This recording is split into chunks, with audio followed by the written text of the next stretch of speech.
Hello everyone and welcome back to my fast menu blog कहीं ना घर आसला हॉस्टल को ये हूँ मोर फास्ट मेन्यू ब्लॉग आ मुझे जे मु हॉस्टल को गले एथर किसी ना कि भिडियो बनवाई ट्राए करी आ समस्ते जिते कि गेट रेडी विथ मी बनाती से मुझे रेडी होती क्लास मुझे भाविली आपण सहित सेयार करदेवी। तो आपण मध्य किसी जन चाहते कि मोर क्लास हॉस्टल लाइफ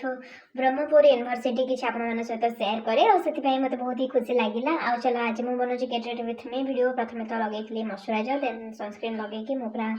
रेडी हो जाती ये मुझे लिबम लगेदेली आए पूरा फाइनाल पूरा रेडी हो गली पेंदी लगे। तो आगो को आमर इंटरनल एग्जाम आसूचे से क्लास गुड़ाक अफ हो जाऊँ कि रीडिंग रूम को मैंने मो सखी आग्जाम सरला मुझे किसी वीडियो ट्राए करी आपण सहित सेयार करने आए बाहरी पड़ी कारण मो सखीर हॉस्टल थी अलग हॉस्टल जो मुझे प्रथम हॉस्टल रू बाहर पलि आसली आसिक मुझे वेट करी मो सखी केते आसो आ देखो व्यू गुड़ाक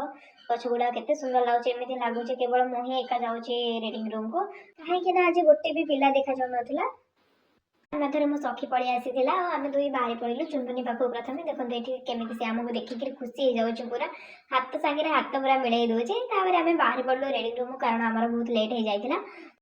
से पाठ पढ़िया बस लगी पड़ू कारण बाहर बेले बैगण जो रोज तो जल्दी जल्दी करने पड़ो ना ना तो भोजी सरीज आम रिडिंग रूम आसला पूरा राति राति पूरा ठंडा भी बहुत पड़ा और ठंडा सांग गरम गरम मोमोज खाई आसलू देखो ये राति ब्रह्मपुर यूनिवर्सिटी व्यू के बढ़िया लगे। तो वीडियो जब भल लाइक सब्सक्राइब।